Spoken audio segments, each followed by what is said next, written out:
Hello everyone. If you like what I'm doing here, please consider subscribing, liking, and commenting. It would really help the channel out quite a bit. Thank you very much. The CBS Radio Mystery Theater presents...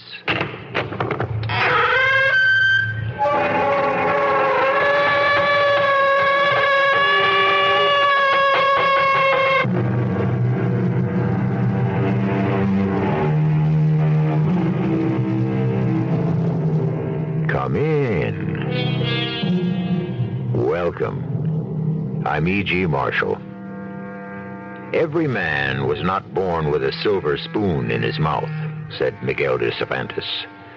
To which it may be added that even if all of us were, most of the spoons would soon wind up in the hands or the mouths of a very small, select group, which gives rise to the observation, it's not how you begin, but how you end.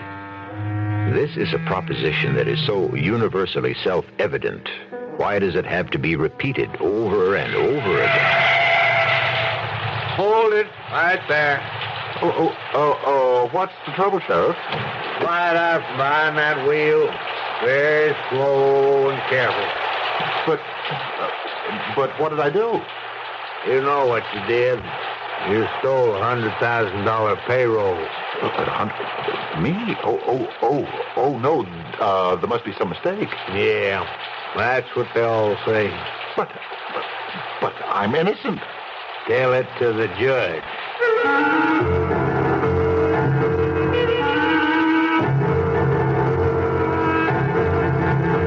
Our mystery drama, Olive Darling and Morton Dear, was written especially for the Mystery Theater by Sam Dan and stars Fred Gwynne. It is sponsored in part by True Value Hardware Stores and Buick Motor Division. I'll be back shortly with Act One. If you've been taking notice of some of our 1977 Buicks, and if you've been thinking, wouldn't this summer be a great time to own one? It is. Announcing Buick's open door policy. An open invitation to come in and inspect, examine, and really discover why the 1977 Buicks are selling better than any other Buicks in history, and to discover that this is a great time to buy a new Buick. Your Buick dealer is open to reasonable offers. Buick's open door policy at your Buick dealer. Hemorrhoid sufferers, the proof is here. Proof from leading doctors and hospitals of a medication that helps shrink swelling of hemorrhoidal tissues caused by inflammation. It's doctor-tested, hospital-tested Preparation H. Hundreds of tests prove that in many cases, Preparation H gives prompt temporary relief of occasional pain and itch and helps shrink swollen, inflamed hemorrhoidal tissues. Preparation H, ointment or suppositories, use only as directed. Doctor-tested, hospital-tested Preparation H helps shrink swollen hemorrhoidal tissues. Is your bank open when you're busy and closed when you're not? Well, Northwest Federal Savings knows that a good place to save is ready for you when you're ready.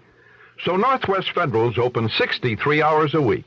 If you work evenings, you can come to Northwest Federal 6 full days. Working days? Northwest Federal's open Monday, Thursday, and Friday evenings. And if the only time you can get to Northwest Federal is 8 o'clock in the morning, well, that's okay, too. Because Northwest Federal has early bird service every morning.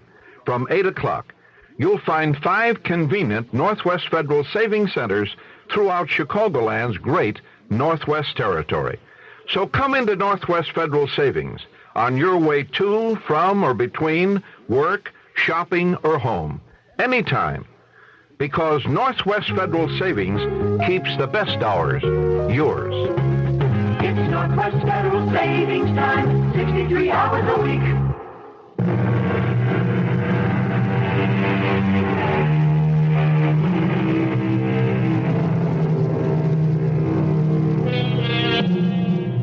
There are those people you never see. Oh, they take up space. They have shape and form, but somehow they simply don't register. They serve you in restaurants. They wait on you behind counters. They perform the 1,001 tasks required by our society. But an hour or even 5 minutes after you've spoken to them, you'd be hard put to describe them. I suppose they're just part of the background of life. And one of these people is Morton Miller. Of course, his wife notices him. Morton, dear, I'm home. Oh, yes. Hello, Olive, darling. I have dinner all ready for us. Oh, Morton, dear, you shouldn't have. Well, I didn't want you to have to fuss after a long, hard day at the office. Aren't you going to tell me? Tell you what? What the doctor said. Oh, what the doctor said. He said I would have to leave my job. Oh. Well, we were half expecting that. Yes, but to hear it as a verdict, that's what he said. I could no longer spend my days cooped up in an office, hunched over a desk. Oh. And so I said, if you have to audit books and accounts and so forth, you had to sit hunched up over a desk. I asked him what I was supposed to do. Starve to death? Oh, Morton, dear. No, he said. I would just have to change my lifestyle. And so you shall, Morton, dear, and so you shall. Do you know what else he said, Olive, darling? Mm-hmm. He said I would have to spend more time outdoors. Well, I'm not equipped for any outdoor work that I know of. But there will have to be a change in your lifestyle. And perhaps it'll be one that's very much in keeping with the times. What do you mean? Well, these days, it's not unusual any longer for the wife to work while the husband takes care of the home. Well, then, is there any reason why I shouldn't work while you run the house? Yes. Well, what is it? You don't make enough money. Oh, we'll get by. Well, now, what else did the doctor say? He said I had to get away. Oh? To the mountains. I simply have to start breathing pure air to get my lungs clean. Oh, well, when did he say you had to go? The sooner the better. And to stay for at least a month. A month? Oh, I can't take that much time off. Oh, I certainly have no intention of going anywhere alone. Well, if Dr. Marcus said you have to go, that's all there is to it. But, Olive, darling... Please listen, Morton, dear.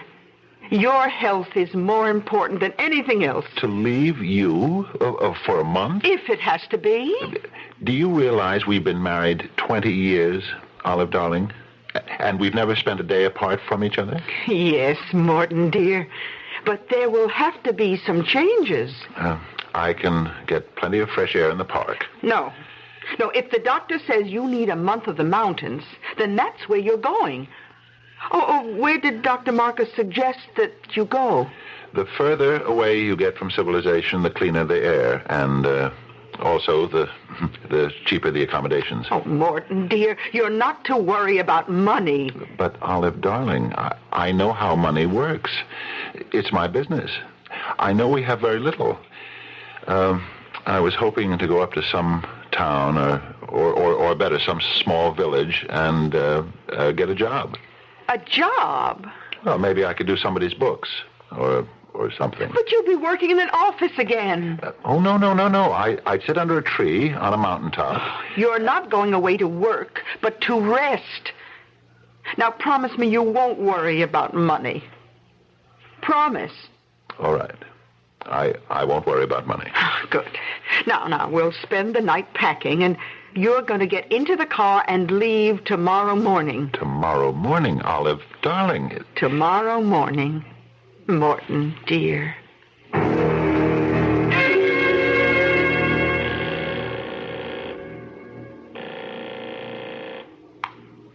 Hello? Olive, darling. Oh, Morton, dear. How are you? I'm fine. Where are you? I'm either in Colorado or Wyoming. I'm not sure. Well, have you found a place to stay? No. I better go on a bit further. Where? Well, a fellow was telling me about a little village called Council Forks, about 50 miles further up in the mountains. Sounds first rate. I'll try to get there before dark. Well, please, be careful. Oh, I will. Is everything all right? Of course. Well, I'd better start driving. We may be in for some rain. I'll call you later. Goodbye, Olive, darling. Goodbye, Morton, dear.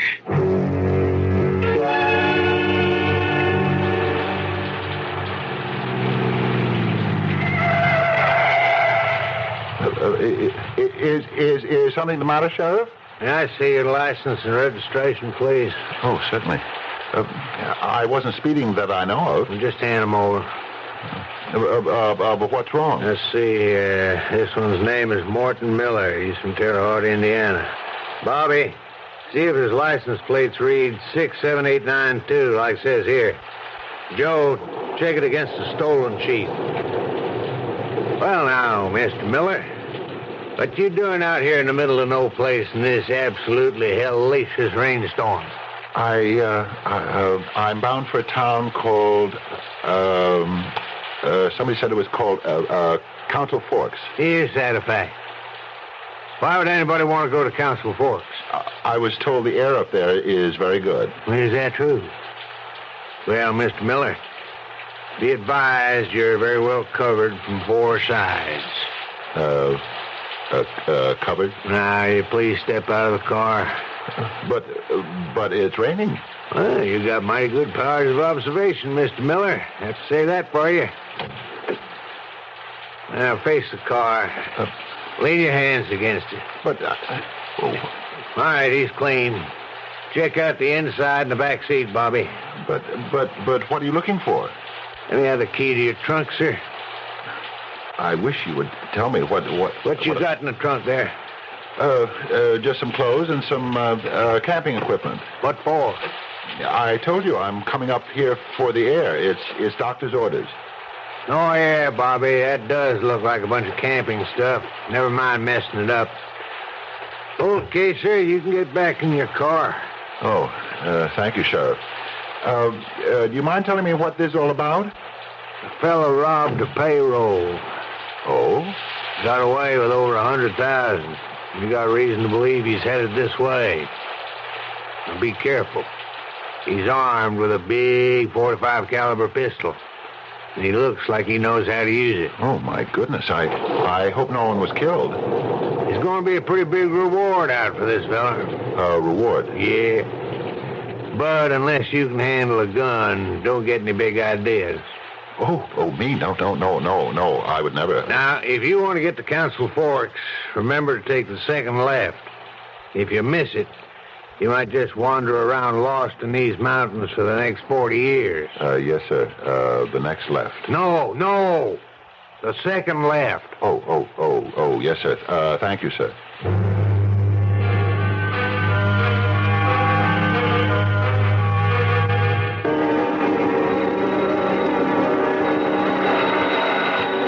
Put up your hands. I said raise your hands. Wait. Okay. Now, what do you want? I really want to put my hands down. Because the rain's running down into my sleeves. I got you covered from the window. There's a big .45 aimed at your heart. Now. The door is unlocked. Move forward, turn the knob. Do everything slowly. That's it. Open the door. Step inside. Don't do anything quickly or abruptly. That's fine. Now close the door.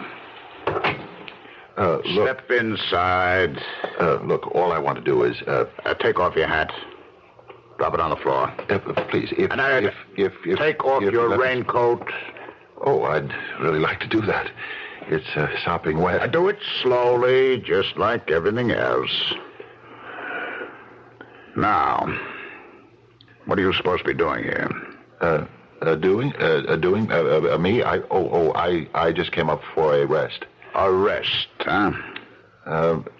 Excuse me, how long are you going to point that gun at me? That depends. Oh, on what? On things. I see. Any particular kind of things? I'm a writer. Huh, a writer. Books, novels. Really? What's your name? Smith. Smith? Elton P. Smith. I never heard of you. That's because it's not my name. But you just said... It is my name, my real name, but it's not the name I write under. Oh, I see. What name do you write under? Is that important? Well, I have a lot of trouble finding privacy. Understand? Well, yes. If anyone knew I was up here, why the place would be jam-packed with newspaper men, TV crews. Mm-hmm. I wish you'd stop pointing that gun Now, at they'd me. get in my hair, I wouldn't be able to write as much as one single solitary word. Oh, sure. Now, where'd you say we were headed? Toward Council Forks? Yes, toward Council Forks. What were you planning to do then? I thought I'd look for a job. A job? Just for a couple of weeks. A job doing what? Oh, almost anything. What's your line of work? I'm a cost analyst. Offhand, I wouldn't think there's much call for that in Council Forks.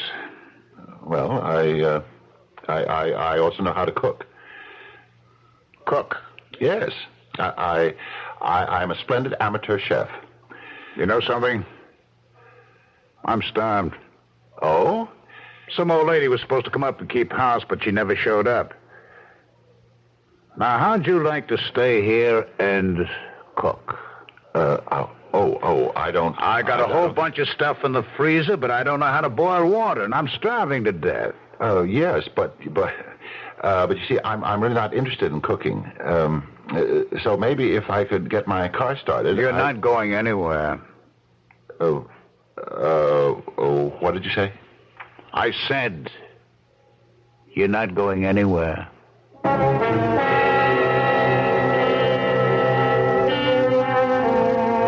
Put yourself in poor Morton Miller's position.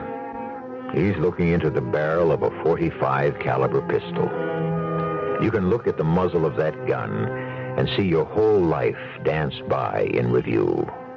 But when the man who is holding that pistol calmly announces that you're not going anywhere, you know something?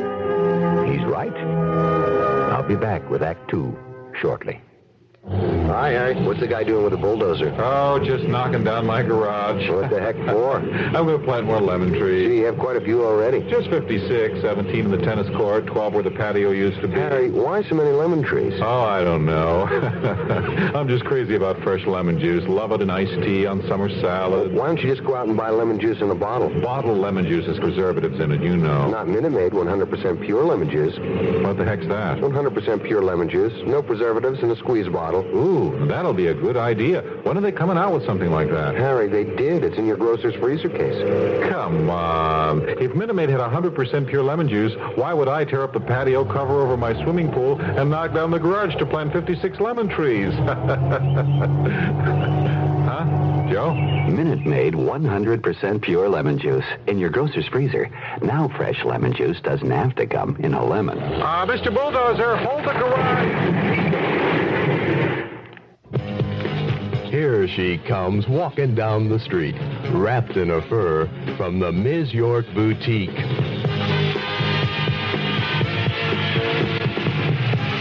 When you step out in a fur from the Ms. York Boutique, you're stepping out in something really special. Ms. York furs are real furs, imaginatively designed for your pleasure. Sleek, stylish, and sensuous. You'll find a delectable selection of fun furs at the Ms. York Boutique at York Furrier of Elmhurst. And not only are these furs delightful to wear, but their price makes them delightful to own. And now you can save from 20 to 50% on York's entire collection of more than 2,000 beautiful furs during the exciting pre-season fur sale. In progress now at York Furrier, 107 North York Road in Elmhurst. News Radio 78, WBBM, Chicago.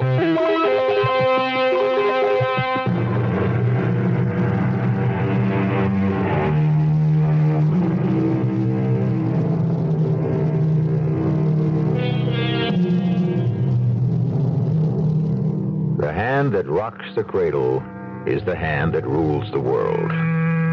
The gentleman who made that remark should be forgiven. He was, after all, a poet. The hero of our story, Mr. Morton Miller, is right now looking at a hand which is not rocking a cradle. It is holding a .45 caliber pistol. And that hand, while it may not rule the world, is certainly going to rule Mr. Morton Miller. What do you mean I'm not going anywhere? You're not? You mean you're going to use that gun to keep me here? The rain's going to keep you here. The storm. Even if we're to stop this minute and clear up, the roads are all washed out. Oh, you'll be here for a while. Look, I would like... Yes? Well, my wife is sure to be worried. I'd like to call her. Your wife? Yes. I don't have a phone. I wouldn't want one. You wouldn't? I'd never get any of my work done. You know how people are, always pestering writers, talking about work. How about making us some dinner?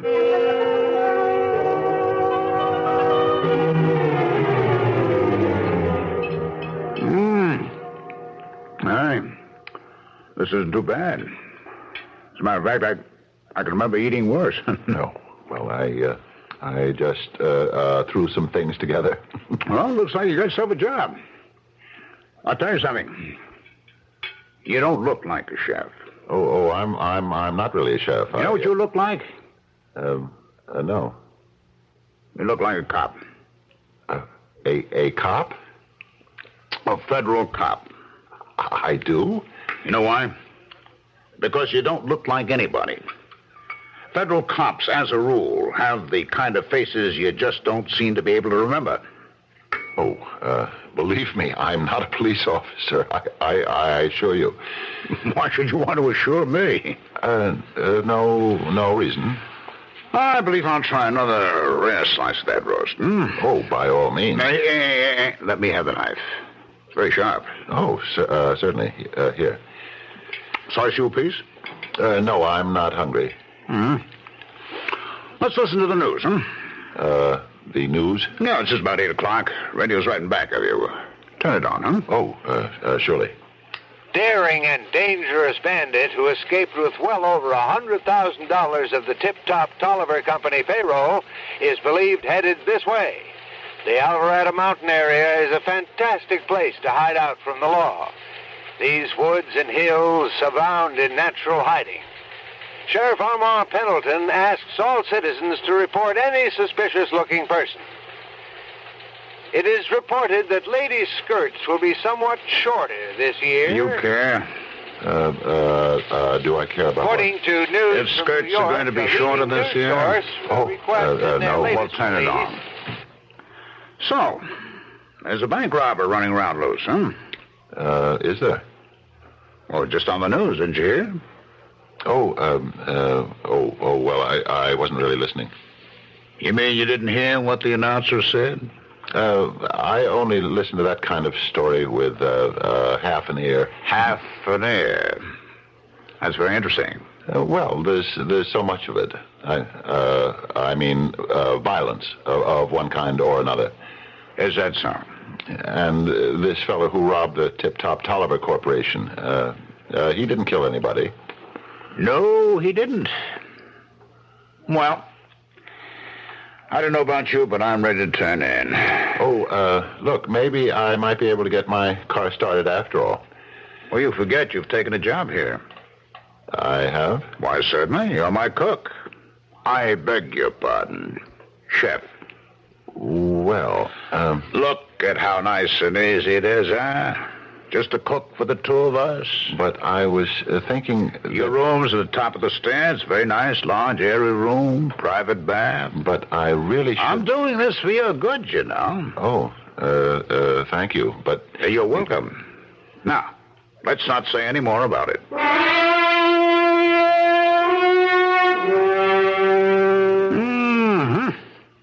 That smells delicious. Oh, it's just bacon and eggs. Just bacon and eggs. Well, when they're prepared by a master chef. Oh, but I'm not a... Look at you. Look at you. Your clothes are wet. Well, they're still wet from last night. That's more recently. How'd that happen? You were thinking of leaving. I guess the rain was too much for you, huh? No, I just went to my car to get some dry clothes. Is that what you did? Yes. Then why didn't you put them on? I thought I'd make breakfast first. Here's a man who's not only an expert at his job, he's also devoted to his duty. Why don't you switch on the radio? We can hear the news. There is still no word on the man who robbed the Tip-Top Tolliver Corporation, except that police are positive he is headed for the Alvarado Mountains. As a matter of fact, he may very well be there now. The bandit is polite and well-spoken. And that's really all we know about him, except that he stole $109,000. Timothy Tolliver, Jr., president of the corporation, has announced a $10,000 reward for the apprehension of the criminal, dead or alive. On a less gruesome note... Well, turn that off. What do you think of that? A $10,000 reward. For whom? For the fellow who robbed the Tip-Top Tolliver Corporation. Oh. A man could be tempted. Tempted to do what? Turn this fellow in. Oh. Well, first he would have to find the robber, wouldn't he? Yes, I suppose he would. I wouldn't want that kind of money. You mean you don't need $10,000? Well, maybe I do need it, but I certainly don't want it. I don't approve of that kind of thing. What kind of thing? Being, I suppose you would call it, being an informer. I see. Now, you take that robber. They say he's headed for the Alvarado Mountains, and that makes sense. Yes? He could have found himself somebody's old summer house. Nobody comes here till after the spring rains. So he has at least 6 weeks or a month to lay, that is, to lie low. Go on. And even if someone happens along, he can say that he's a writer who needs privacy. Except what? Except I don't see any typewriter. You don't? No. Well, not all writers use them, you know.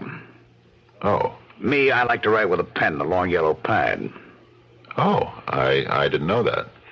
But about that robber. Yes? Well, I want to say he wouldn't have anything to fear from me. He wouldn't? No, sir. All I know is that I was lost in these mountains. I was sopping wet. I was tired and cold and hungry. And I'm not supposed to let things get that way because my health isn't too good. Oh, I'm sorry to hear about that. And this person, he invited me into his home. No, hold it. You mean to imply that I'm the... Oh, no, Mr. Smith. Absolutely not. All right, then what are you saying? I'm saying if you were the robber... that tiny little two-letter word, if, it covers a wide territory. Well, don't push it too far. If you were the robber, it would mean nothing to me. Is that so? Absolutely so. To me, you are the kind human being who gave me shelter from the storm, food and drink, and even a job. No, sir. You could trust me. Yeah. Supposing I were the robber, why should I do that? Why? Why? That's another important little word, just like if. I have, you see, this .45 caliber pistol here. I see it. Why shouldn't I put a slug through you? Because. Because why? You better think fast. If I were this robber, I'd realize there's a reward on my head. Why take chances? One bullet, and it's over. And I could toss your body out over the cliff where it wouldn't be found, in 100 years.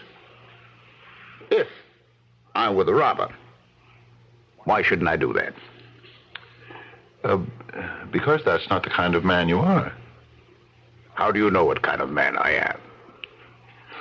Well, maybe you're a robber, but you're not a murderer. I know human nature. I know you wouldn't shoot a man in cold blood. Is that a fact? Yes, it is, and I'll bet my life on it.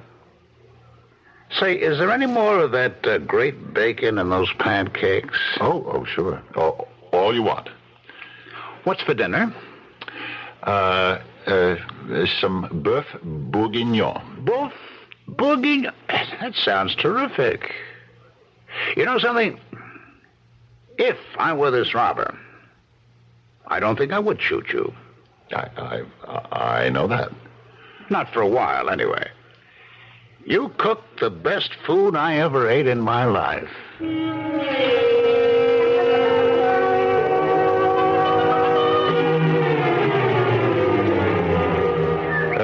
Good morning, Mr. Smith. Good morning. You're up early? I don't sleep much, hardly at all. I see.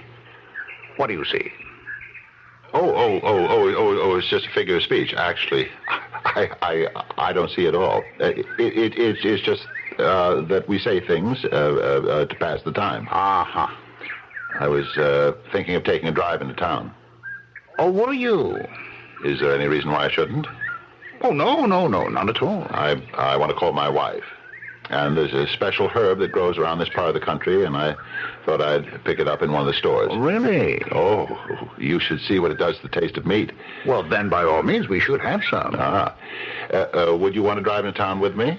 No. I've got a deadline on a book, and I must spend the day writing. Uh-huh. Is there anything you want me to pick up for you?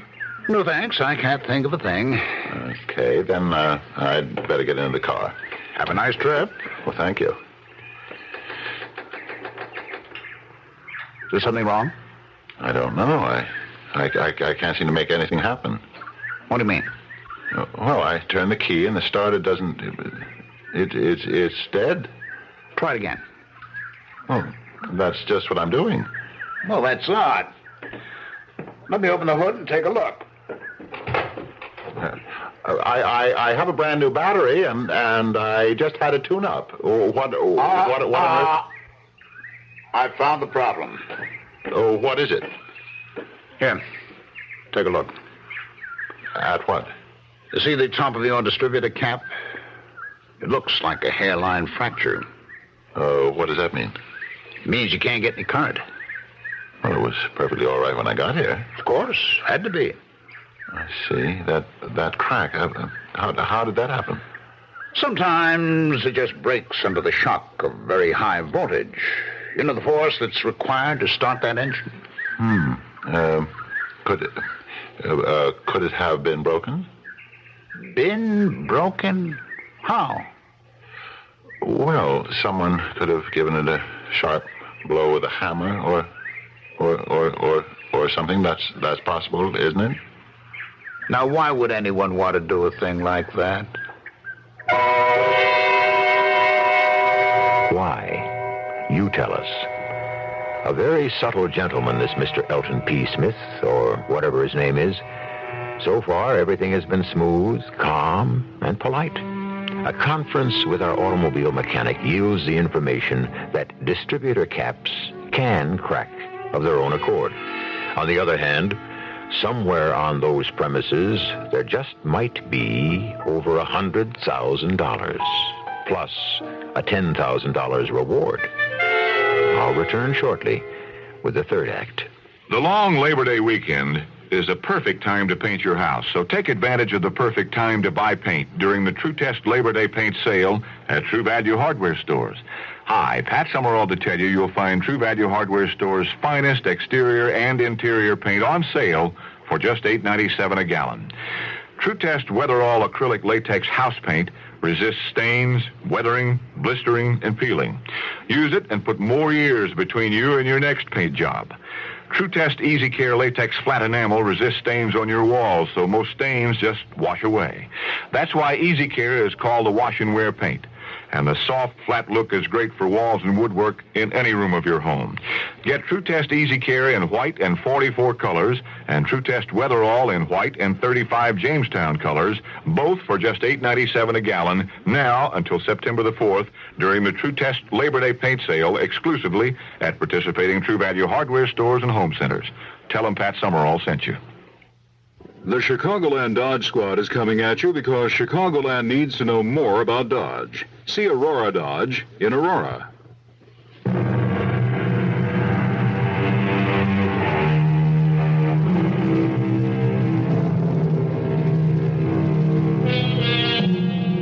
We tend to think of payroll robbers as cutthroat bandits and murderous desperados. I'm sure many, if not the majority of them are. However, sometimes you come across a crook who's just like anybody else. He really doesn't like to kill people, and all in all, he may be a very reasonable person. This doesn't excuse him. It just adds to the infinite variety of the human race. Two members of the human race are discussing matters high on a Colorado mountaintop. I'm sorry she's cracked on you. How could a thing like that happen? You notice how I just referred to your distributor Cap as a she? All of a sudden. Why do we do that? Refer to pieces of machinery as she. Gee, how can you fix a thing like that? You suppose it has anything to do with sex? Maybe I could take a walk. A walk? Maybe I could find some of those herbs I was telling you about. They grow wild here, I believe. Well, I don't know if I should let you risk it. What am I risking? Your neck, for one thing. Oh? Sure. It's rough country. Very steep. You could fall and break an ankle. Another thing, this is copperhead country. Copperhead? Oh, yeah. Place just teems with them. They're more deadly than rattlers, you know. Oh. I don't mean the poison's more deadly. It's about the same. But at least a rattler might warn you. A copperhead won't. No, sir. The fact is you never see a copperhead. He just lies there, blends in with the ground. You pass by and zit. That's it. You bought it. Oh. Well, I'm sure I'd be extra careful. I'm only saying this all for your own good, you know.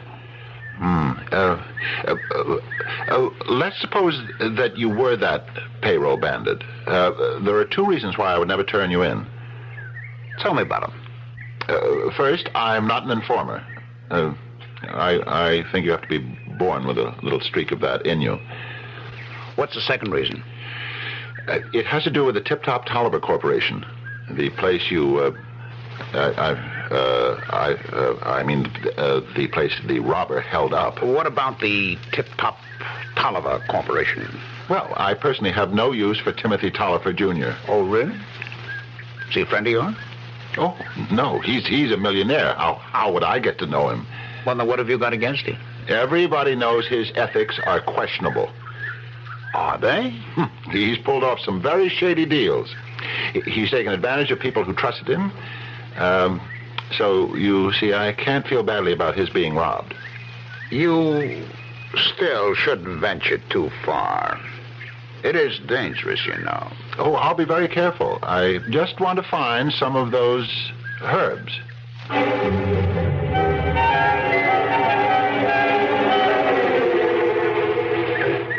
Let's see, the main road should be... If I keep on walking in this direction, maybe I can come across it. What's that? What's there, Bolivar? Down, Bolivar. Down. Who are you?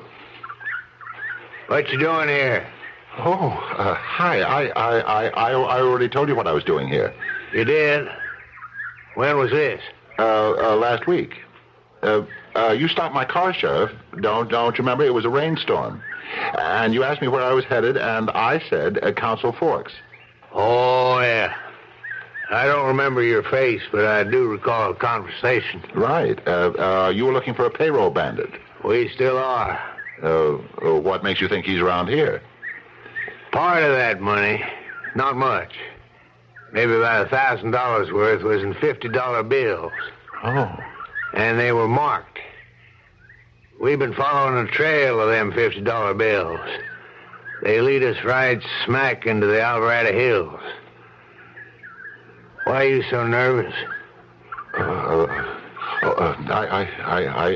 understand there are a great many copperheads around here. Yeah, you're probably standing on one right now. Now, a week ago, you told me you was headed for Council Forks? Yes, sir, I did. Just a matter of routine form, I checked around Council Forks. Nobody reported seeing you or an out-of-state car either.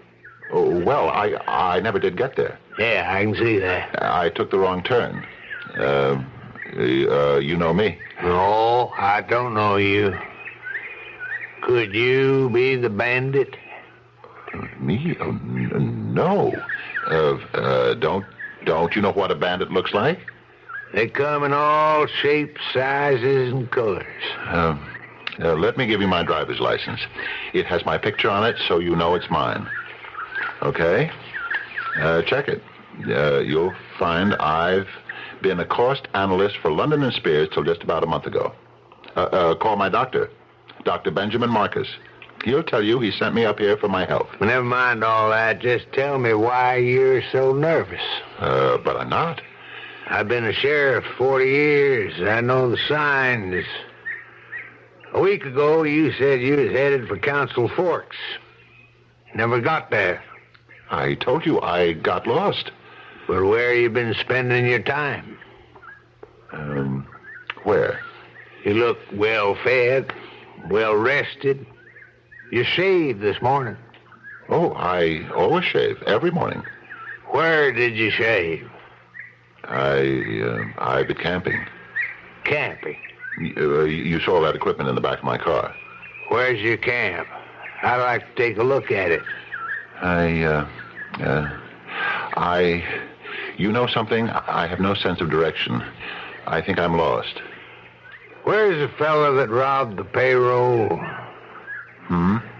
Now, let's get down to facts. You ran into this guy. I don't know what you're talking about. Yeah, but I know. Tenderfoot like you trying to let on that you could camp by yourself in this wilderness. You had to stay with somebody. Admit it. Now, look. There ain't nobody supposed to be living in a 20-mile radius of this place at this time. So you ran into this fella, and you're staying with him.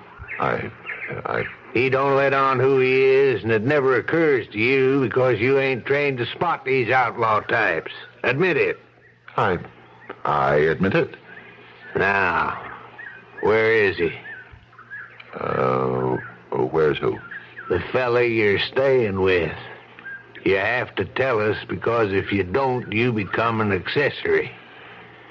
You're asking me to become an informer. I'm asking you to do your duty as a law-abiding citizen. No. No? This man shared his home with me, his food and his trust. And I promised him. You promised him? I want to forget you said that. That gets you right into jail. I gave him my word. It was illegal. There's your reward. Blood money. I won't take it. You don't have to. But there's one thing you have to do. Lead us to where this man is hiding. I don't know if... I don't know if I can. Now, just remember, it's your law. It's your country. It's your job to protect it. Yes, but I still can't... How'd you like to sit in jail for a while? I can arrest you on suspicion. You're right. Reason, justice, everything's on your side. Where's he staying? The name on the door says Maltby. Maltby? The old Maltby house. Now, I don't want a reward. When you go after him, just make sure you bring a new distributor cap for my car. That's all you want? That's all I want. I don't want to have to face him. You'll have to. If he puts up a fight, somebody might get killed. You go back and kind of distract his attention. But of course we could all be mistaken. He might not be the man. Now, you don't really believe that, do you? Now, make sure you keep him busy. Get him into an argument or a game of chess or a game of cards. Can I depend on you? Yes. You can depend on me.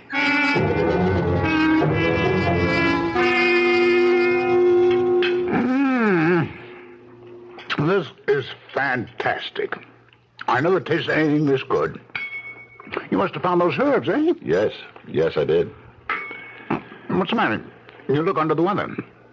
there anything wrong? No. I just have to have another helping. Say, that isn't fattening, is it? Oh, I don't think so. Freeze! Say, what's the idea? You're under arrest. What for? Just shut up while I read you your rights. Now, look here. I'm a writer from New York. Mr. Maltby let me use his house. You can call him and ask him. Mr. Maltby is mountain climbing in Switzerland someplace. He won't be back for 6 months. See what's in that packet, Bobby. Is there more in that drawer? Well, look at these. Now, wait. I never saw that before in my life. $50 bills. If I compare the serial numbers against the stolen ones, will they be the same? Look, Sheriff, I am... Tell it to the judge, Mr. Smith. I'm sorry, Mr. Smith. I'm sorry.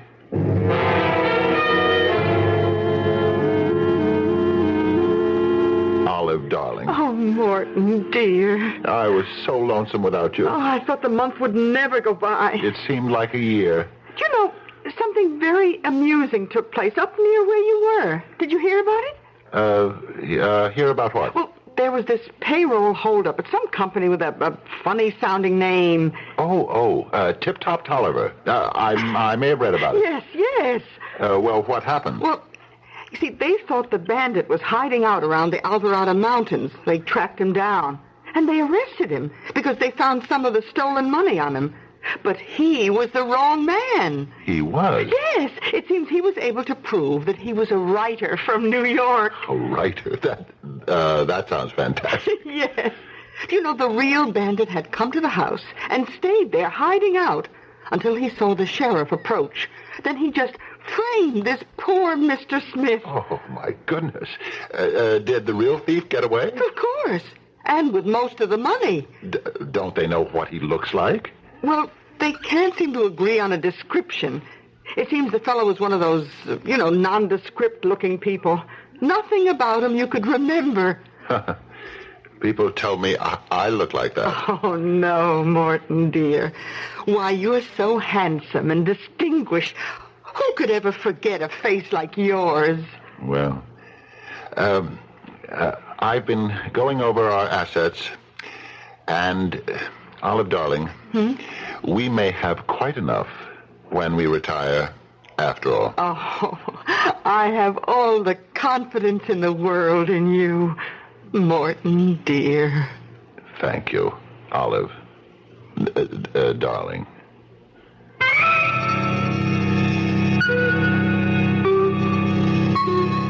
Chalk one up for the plain people of this world. Not that we necessarily approve of Morton Deer's methods. I'm sure there are those of you who feel that he did not receive his just deserts. But, of course, in the banquet of life, so many of us don't receive a full portion of our soup, appetizer, and main course either. I shall return shortly.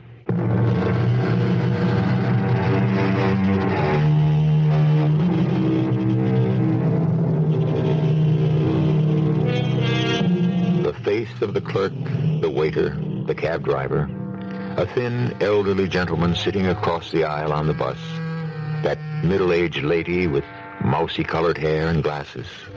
How many of these faces can you remember, even 10 minutes after you encountered them? How many do you even see?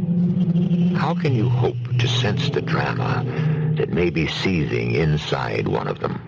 Some of them, all of them, or perhaps none of them. Our cast included Fred Gwynne, Ralph Bell, Bryna Raeburn, and Robert Dryden. The entire production was under the direction of Hyman Brown. Radio Mystery Theater was sponsored in part by Buick Motor Division and True Value Hardware Stores. This is E.G. Marshall inviting you to return to our Mystery Theater for another adventure in the macabre. Until next time, pleasant dreams.